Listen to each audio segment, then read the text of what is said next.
What is shaking, everybody? Welcome to another Brand Doctor live stream. Today's conversation is all about how to respond when a client faces sticker shock from your product or service. This is going to be a really fun episode because I'm going to share with you a real live, basically, this happened last week. And I'm going to walk you through a scenario that basically turned into a $40,000 project. But there were some things that needed to take place prior to that engagement to actually land where both parties were very confident in working together.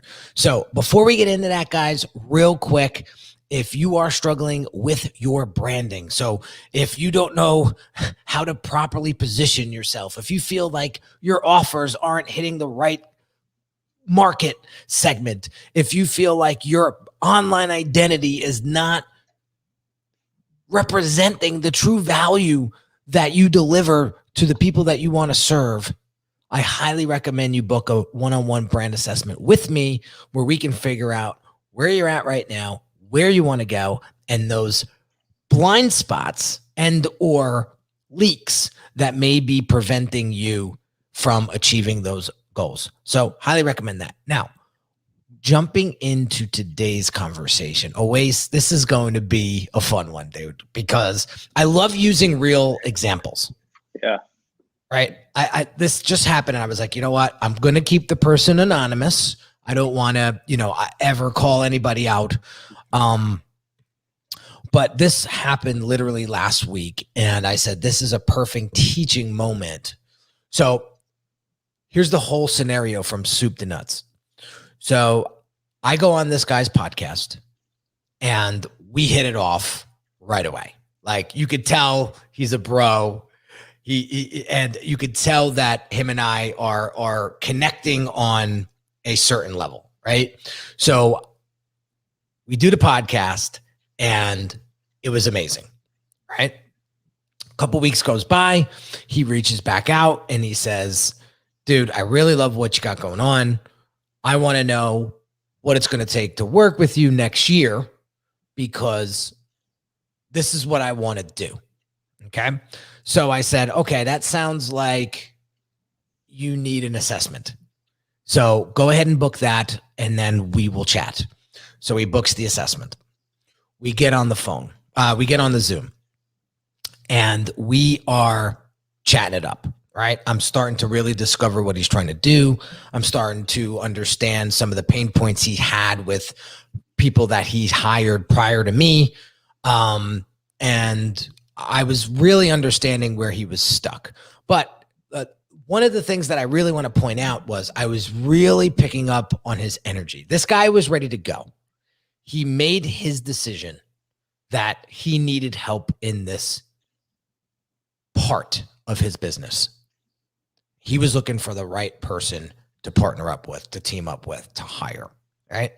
So he basically sold himself on needing the help. Now, when I explained to him through the assessment what I could potentially do for him, he said, okay, send me the agreement.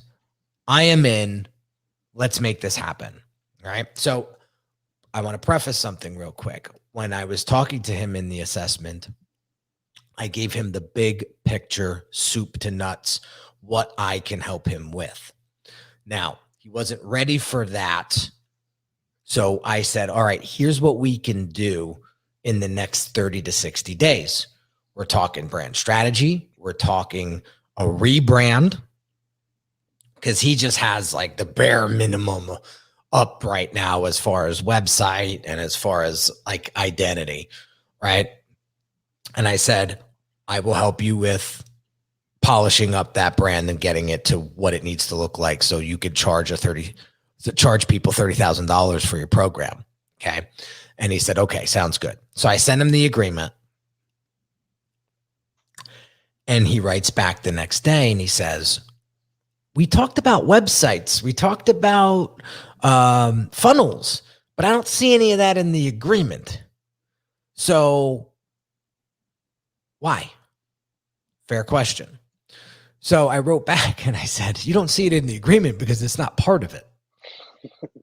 I said, that's going to be stage 3. You know, we're going to hammer out stage 1 and 2 with this investment, with this part of the process. All right.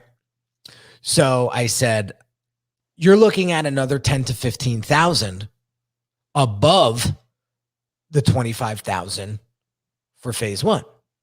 Okay. So let me be clear. This is what you're getting for 25,000. Okay. So I said, I wish I could give you a finite number, but I don't know what you need. I don't know what type of website you need. I don't know what type of funnel you need. So I don't want to charge for that yet. Right. Because the last thing that I want to do is go 80% into this project. And then either you say, oh, I can't afford the rest of this, so now I'm shit out of luck. Or, oh, I didn't know about this up front. Had I known that, I would have never moved forward, right? Yeah. So I wrote that back in an email. So now a $25,000 project turns into a $40,000 project, and he didn't realize that. Here's where the sticker shock came in. So he sends me this email back, and I won't read it word for word, but I have it here for reference on the side here. But he basically wrote me back and said, you know, I appreciate you getting back to me. Now that I know the scope of work, I really don't know if I'm ready for this. And he starts putting in all of these excuses. You know, maybe I should, I'll double back with you, around Q2, see where I'm at. I think I need another 3 to 5 clients to really get a better sense. All of these things that we addressed, it was just all bullshit, right? And so I wrote him, yeah. So I wrote back to him this, okay? And I'll read this word for word because it's my words, right? I wrote back, start of the email, right? Here's the deal. You could spend the next 4 to 6 months without me, kicking a tire down the road to see what you could come up with, along with throwing spaghetti on the wall to see what sticks, which is a complete, in caps, waste of time, money, and energy. Or, in caps, you can have me in your corner, guiding you so you don't put good money behind bad ideas and poor execution. The choice is yours. It sounds like you got sticker shock over $40,000. That's peanuts compared to the $300,000 plus of potential revenue that this program could generate for you over the course of the next calendar year. Okay, so he was looking to work with 3 clients at 30,000. I'm sorry, 10 clients at 30,000. That's $300K right there, right? So I'm willing to, so here's what I wrote. I'm willing to work with you over the next 4 to 6 months and come up and launch this program the right way, in caps, and make sure everything works together like we talked about. Now, that language right there was taken from the questionnaire that I asked him to fill out prior to the assessment. So again, I'm using his words, not mine. Okay.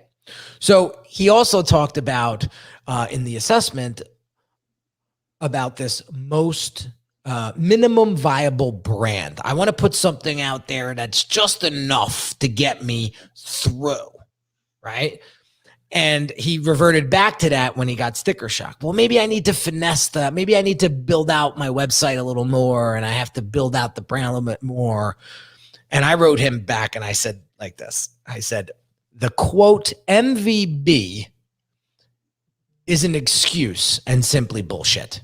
And I put in brackets, there, I said it, LOL. And then I wrote, we're 2 men. We can have a man-to-man talk. And then I put in brackets, I'm from New Jersey, so I'm not as polished and I won't apologize for it either. Now, I would have never said that had I not had that assessment call with him and picked up on his energy and been able to communicate on a different wavelength with him. I felt very comfortable and confident around him. He was looking to me for guidance. So I have to set that leadership and guidance straight. Okay. And I'm going to do it through my point of view. I'm not going to try to be somebody else. Okay. So here's where I bring in sort of my story. So I said, I went through the same shit when I gave Russell Brunson $50,000 for coaching. And I put in brackets, in caps, just coaching. He didn't promise me a website. He didn't promise me a funnel. He didn't promise me an identity. He didn't promise me logos and color schemes and any of that tangible stuff.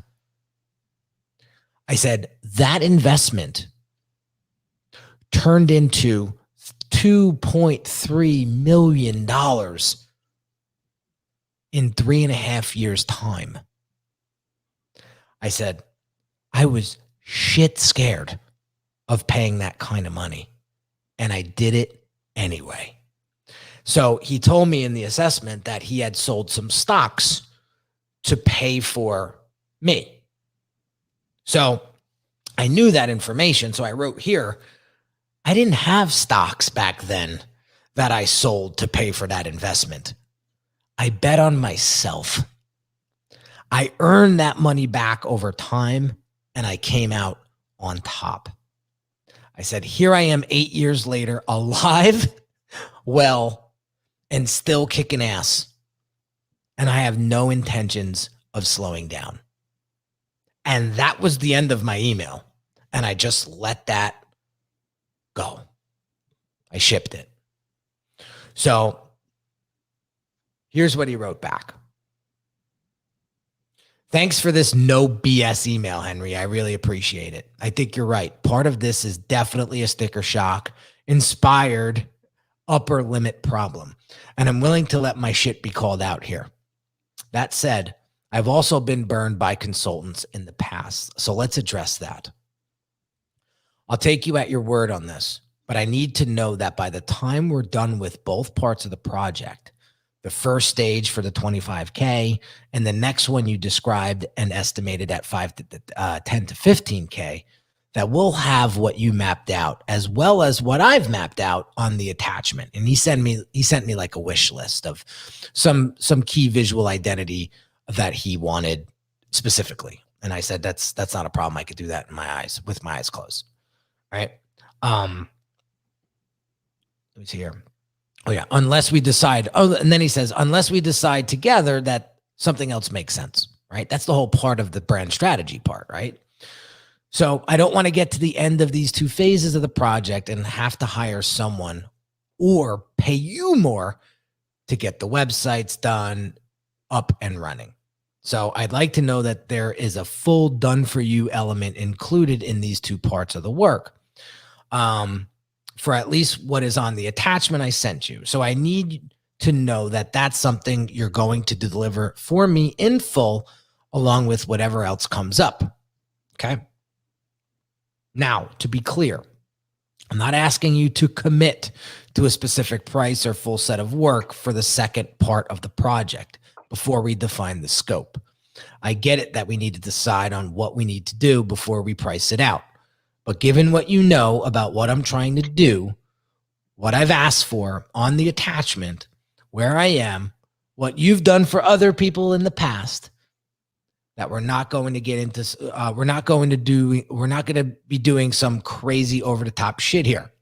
I'm hoping this is a commitment you can make to me now. If you can, I'm 100% ready to go. Is this something we need to talk about, or is this clear enough? Is this a clear enough ask as it is? So I wrote back, I'm confident in this promise. I'm going to be able to deliver all of this. I'm looking forward to this project. And he wrote back, done. So he wired me to $25,000. I gave him a little bit of an incentive for paying it up front. So he paid the whole thing up front, and we began work this week. So there is so much to unpack there that you can learn from a client perspective to the person that's selling the high ticket service. And that's very, very important. Okay. So Peter Butler says here, I love it. When you present the amount they potentially can make or lose, logic kicks in and you get the sale usually. Yeah. It's very important. You know, people get fixated on numbers, including myself. I'm not saying I don't, right? And you lose focus of the big picture. So I had to zoom out and explain to him what that big picture was again to kind of get him realigned. And so I wanted to share that with you because I could have easily walked away. I could have easily saw his sticker shock and said, you know what, I'm not going to do this. I'm only going to work with people that I want to work with. And, you know, not my problem. It's his, and let him go figure it out. I could have had that attitude. But because I took the time to assess what he was trying to do and felt in my heart of hearts that this guy has the capacity, he has the determination, and he's just jittery, as anybody would, to commit to a $25,000 to $40,000 project, I need to show compassion and empathy for this person and address his issues. And so I did. I took the time, and at the time I was like, I don't want to bully this guy into a project. It's not what I want to do. And so I'm going to take you behind the scenes here. I actually went to my therapist the next day as I was meeting with her the next day. And I explained to her what happened. And I said, I don't want to feel like a bully here. And she said, you're not a bully.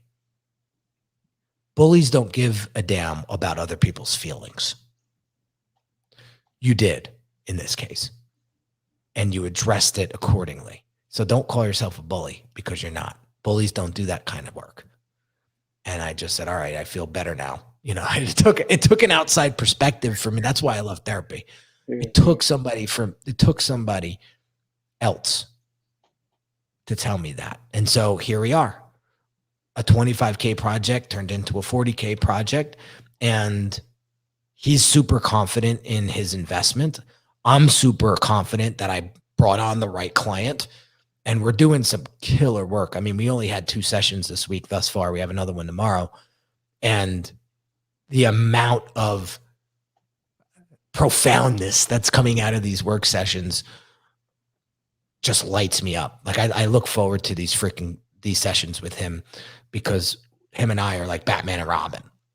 All right. So that's the story that I wanted to get out to you guys. There's so many lessons there to be learned. I'll let you guys digest that. And if you have any questions, drop them in the comments and let me know. I'll get back to you. But always, let me kick this over to you.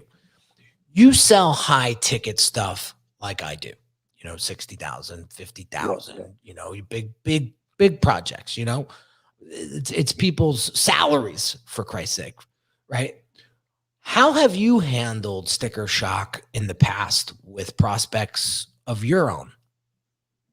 Man, in the past, and it hasn't been that long, Henry, where I have raised my rates to where I'm not even, you know, if we're not having a $60,000 conversation minimum, it's probably not, it's not worth either one of our times. Yeah. But it wasn't too long ago. I would probably say about 18 to 20 months ago, I had someone that came back because they've used me in the past, and you know, they've gone through my team about 3-4 years before that, and they were anchored onto that price. They thought that I was still charging the same rates for a website, and now they're looking for a complete brand refresh. This is mid 2020, and these guys, you know, I was slowly starting to ask the right questions. Ask, hey, what are you looking to generate? And work my rates off of that. Mm. And this was an investment group that was looking to not only expand their portfolio, but they were actually getting funded. They were looking to raise funds from potential high net worth investors. And not to go into too much detail about that particular client, but you know, I tell them, hey, look, this is going to be upwards of about $75 to $80,000. Mhm. Everything that we're looking at. However, I was making a few mistakes. Now I go back and went back and did a post game sort of analysis there, and I was giving advice during the call. Ah, That's one mistake. okay. Then, when I finally at the end of the conversation, I tell them, hey, look, this is what it's going to be. I immediately, of course, I get a pushback. And the pushback is, well, I thought that you charged, you charge maybe $65 to $7,500. You're telling me that this is going to cost me 10 times more than what I paid you 3-4 years ago. It's like, look, things have changed in my business. Yeah. Things have completely changed. How I'm approaching all of this now is entirely different. But let's move away from that. That was still a project that I failed to acquire. That was still last year. Like I said, I was still in the infancy of transitioning my business and my rates and the way that I positioned myself to acquire that level of business. We had the kitchen set up for that. We had the chefs set up for that behind the scenes. But in terms of the way that I positioned myself, in terms of the way that I carried those conversations, I was still not fully prepared to bring him on board. And so that didn't work. And he went and hired another team. As a matter of fact, he went and hired a team that hasn't been around for as long as I've been, and I've noticed it on social media. Is their work, is their work comparable? I would say at about maybe 50 to 60% of what we're capable of. But all that to say, Henry, is my personal story around that is one of how I dropped the ball on that and didn't necessarily take what they were trying to generate. Kind of like what you were saying. Hey, look, you made that calculation and said, okay, this particular client is trying to generate about $300,000 in the next calendar year.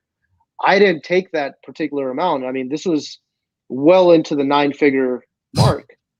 Yeah. Right. So I could have easily come back and said, hey, you're not willing to invest less than 1% Right. into something like this. Right. And again, even from my end, I could have easily said, I think that's positioning myself as less of an expert and not necessarily doing the math on that, and said, well, you're trying to generate in excess of a 9-figure value here. Yeah. What would make sense to you in terms of allocating what percentage would make sense to you in allocating towards this project? Yeah. That's You powerful. got to put them in that, right? Yeah. So that's where I'm at today. And that's Excellent. why I'm able to command the type of rates that I'm able to command 20 Excellent. months later. Well, listen, everything's a life lesson, man. There's no failure in my book. It's lessons. Everything is a lesson. So there's a couple of things that I want to point out. One was because Michelle says, people think that prices are going to be the same, 10 years later. Yeah. When people, I dealt with that a lot, right? I dealt with that a lot when I went from one-man band to agency. People thought that they were able to get the same price points, right? But I didn't make it about the agency. I didn't make it about me growing the business and me having overhead, because it's not the customer's problem. Yeah, that's not their. Yeah, they don't care. I mean, Right. there's tons of agencies out there that are doing high volume, low cost. Yeah. But it's your business. This is your business. You set the terms. So here's how I approached it, right? When somebody comes to me and says, oh man, that's like 10x what you were charging me a couple years ago. I say, have you seen my work recently? Compared to 3-4 years ago, you think it's the same? You think I'm the same person that I was 3 years ago? You think my skill set's the same? My business sense is the same as 3 years ago? Of course not. Unless I lived in a bubble, unless I didn't come out of a cave. I'm 3 years better than I was 3 years ago. That's what I want to, right? And then you could place it back on them. You could say, are you the same person you were 3 years ago? Are you still doing the same quality of work that you were doing 3 years ago, or have you gotten better? Right. And more importantly, I would ask them this, if it's a brand new client, well, what made you want to reach out to me? Or what's making you want to consider working with me? If it's a client that you've worked with in the past and now they're coming back to you and they're anchored onto that price, same thing. What's making you want to work with me again? Yeah, or you could bring that up. We got some really good comments here. Kabir Wolf says, we're dealing with just that with retainers over the last year that have grown as we've grown. I feel like if the content's better, it justifies a higher price. It's all about the value. Yes, absolutely. And Bob, my man Bob Bone, yo, what's going on, Bob? He says, not a chance. You have advanced radically. And that's what we all strive to do as business owners, right? We don't want the same business that we had 3 years ago. We want a better business. We want a more efficient business. We want a higher value to deliver than we did 3 years ago. And so that's where you got to place that. So I think you handle that to the best of your ability with the knowledge that you had at that moment, right? Now, knowing what you have now, the knowledge that you have now, you could address that so much more articulately moving forward, which is fantastic. Now, the other thing is talking about, the value conversation and staying in that diagnosing position, staying in that discovery position. That's the key, is to get as much information as possible.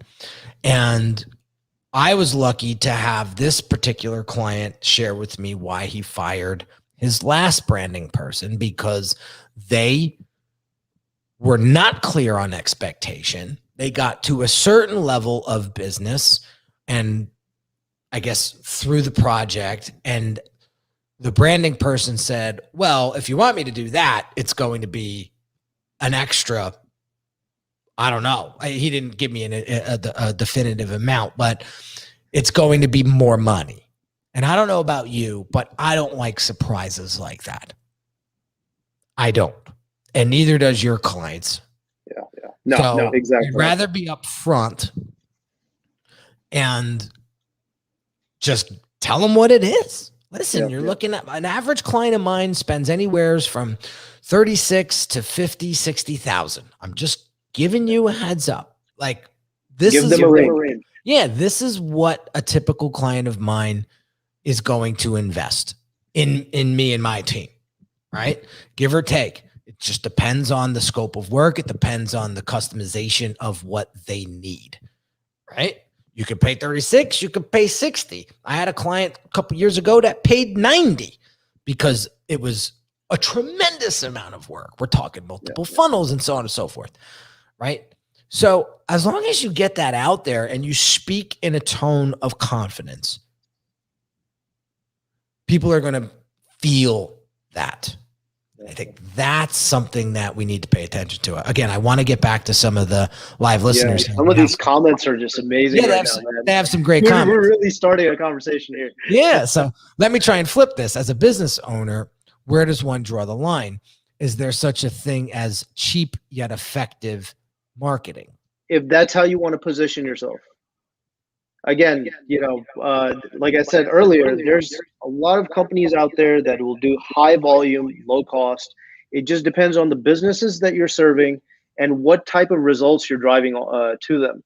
So I would say anchor off of their desired outcomes, their desired revenue outcomes. Yeah. Henry, what about you? I don't like to use the word cheap. Okay, I would change cheap to valuable. That's just right. And I perceived value. Yeah, you're diminishing your perceived value. Exactly. And effective is obviously the key too, right? I think I don't look for cheap. I don't look for cheap. I look for the best bang for my buck. And it was funny. Me and my wife just had this conversation, and I was starting to rethink some of my messaging online. And this is another behind the scenes sort of in my brain moment where, I'm out here pushing, premium is power, premium is the best. And you got to pay the price to get what you want. Da, da, da. Not necessarily. Like, I'll give you 2 examples. I used to drive a high-end vehicle. I still do, right? And I'll be honest with you, the features and the quality of the truck isn't that great. I drove a Chevy Tahoe years ago that had way more features and was super reliable. And it was a fraction of the cost of the Range Rover. So go figure, right? So value is obviously in the eye of the beholder, right? It's very subjective, but the most expensive is not always the best bet. Okay. And I want to make that clear to everybody. So I just want that to sink in for a second. When I say like go premium, I'm not saying go for the most expensive bottle, go for the most expensive vendor, go for the most, and it's guaranteed that it's going to be better. It's not, right? Exactly. So I like, so there are 2 comments, the last 2 comments here. Nikunj, well, I want to get to Bob too. Okay. Bob's Yeah. got a good one here. Approaching the conversation, sales conversation, with a client from a framework of let's see if this is a fit. Yeah. Exactly. Yeah, maybe not automatically creates FOMO on their part. Yeah, true. They suddenly think they might not be able to hire you. Yeah, that's a great point. Yeah. Yeah. It's about setting the tone for that conversation, to say that, we're trying to figure out if this is going to be a good fit. Yeah. And Henry, I've sent you a meme about this from my side. If someone asks you for a discount, I've actually shared that with a lot of people. It's like, okay, well, what else do you want me to discount? Want me to discount the timeline? Do you want me to discount the communication? Do you want me to discount the quality of work? Do you want me to discount the results? Mm-hmm. How else would you like to discount this engagement? Yeah, that's a great point. What else you want me to take away? Right? Oh yeah. If you want to do it for that, I could put my B squad on that, and it'll be very limited access to me, and you could just work with them. No, the reason why I'm coming to you, Henry, is because I want to work with you. Or the reason why I'm coming to you, Oasis, is because you're the one that's got all right. So that is fantastic. That's fantastic. Oh, I'm going to get to this question though.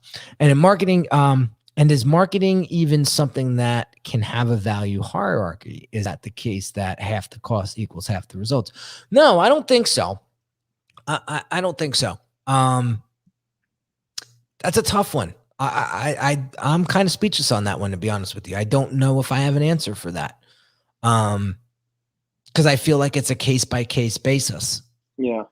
Look, there's a lot of guys out there that are they may have just started, right? And they have the know-how, they have the capability, and they're producing results for their clients, but they mentally have not assigned themselves the level of confidence to be able to charge a certain rate. And I think that probably stems from and even in my own case, that a lot of that stemmed from a lack of confidence and just a mental impediment. You're not alone, bro. Yeah. Listen, it took me years to be able to command prices. It took years for me to be confident in my ability. It took years, man. Like the more work I put into myself, the better. Like I invested in a sales coach at the time. I invested in Chris Doe for the past 4 years. I invested in these people to help me understand me better. That's why I go to therapy, because I'm getting a better understanding of me. And this is something funny I want to share with you guys. It's not something funny, but it really stuck out in yesterday's workshop session with this new client. We were talking about CEOs struggling with communication with their executive team, like their CMOs, their CFOs, so on and so forth, where there's like some sort of blockage between what's in the CEO's head and what they want the executive team to do and carry out, right? And I said, I'm the CEO of Unique Designz. I'm not a CEO of some Fortune 500 company or some multi-million-dollar business. So I don't know what that feels like. I'm sure it's much more pressure than what I feel. But I said, I have a team now that has been working with me for the past 5 years. Same folks on 3 different continents, 3 different cultures. How did I get them to buy into me? How do I get them to work on weekends? How do I get them to put in the effort and make them feel like Unique Designz is their business too? Man, that's hitting home. That's hitting home. It was understanding what I stood for. It was understanding who I was. And that's what the client said to me. He said, I know how, because you know, Henry, who you are. And they bought into that. And I said, you could have heard a pin drop, because it was like, wow. I saw that coming from a different angle, and I was like, that's the answer. That's it right there.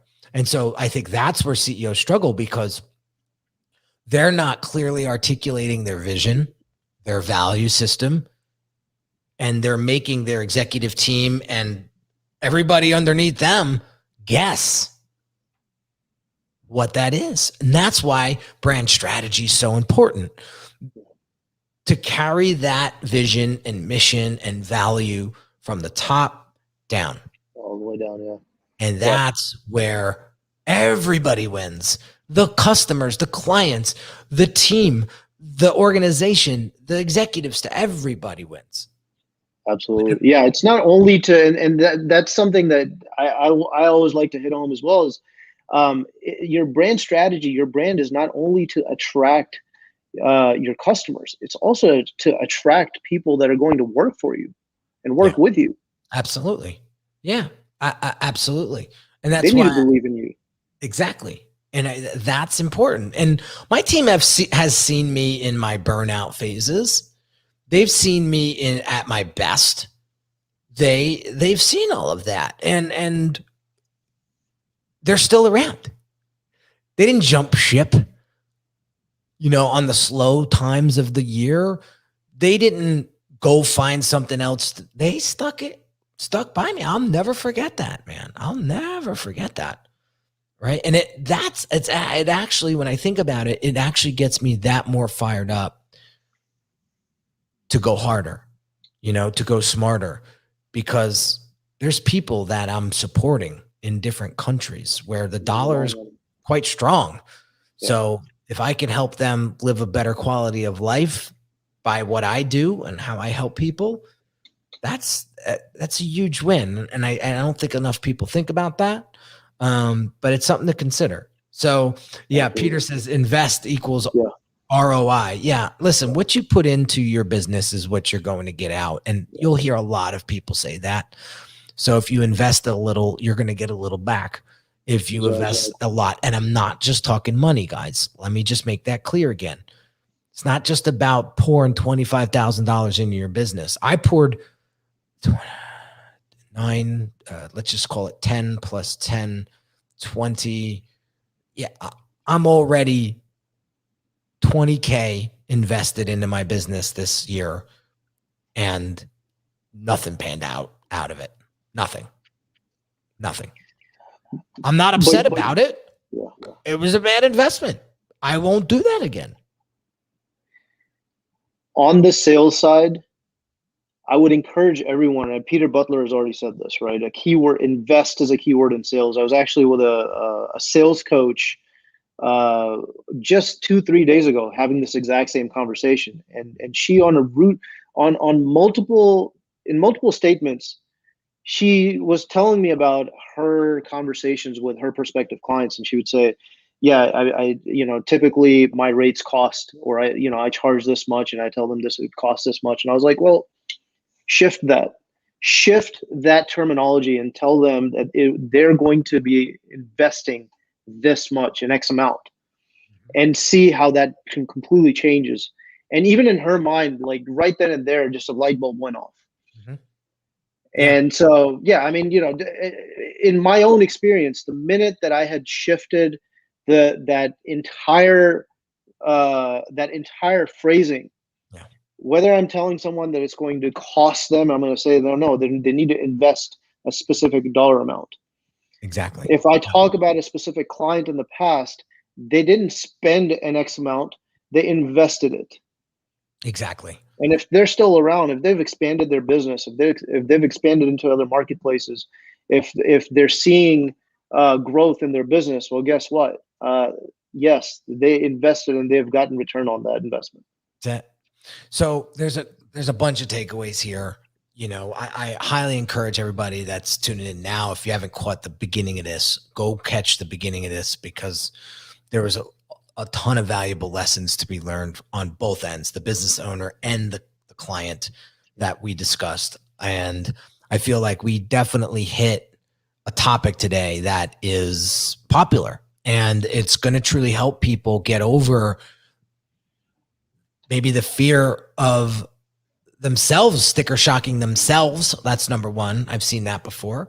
And two, helping people get other people through sticker shock. So real quick to wrap this all up. So this all went down last week, and every Friday I have coffee with another branding colleague of mine who I've known for a couple of years now, who works on really big projects in New York City. And I was explaining to him the situation. He was like, bro, I'm so happy that you helped this person and that you helped them despite them. And I was like, whoa, I've been trying to find that phrase forever. And he said, yeah, say it out loud. Like, I help you despite your fear, despite your anxiety, despite your self-doubt, despite your limiting beliefs. I'm going to push you through those. And you're going to come out stronger on the other side. That's what I'm on this planet for. That's much of the stickers. Yeah. Yes. And much of the sticker shock for ourselves as business owners comes from the fact that there's a self-limiting belief. So get out of that. At the end of the day. And sometimes you need to bring other people into your life that can help push you through that. One of the questions I got asked on a podcast recently is, what's one subscription that you would not live without? And my response was investing monthly in coaches and mentorship to help me stay clear and focused on what I want out of my life. That's one non-negotiable for me. My wife knows it, where I will spend 10 figures plus a year on coaches and mentors, really, therapists, to help guide me through this very noisy, crowded, disturbing sometimes life.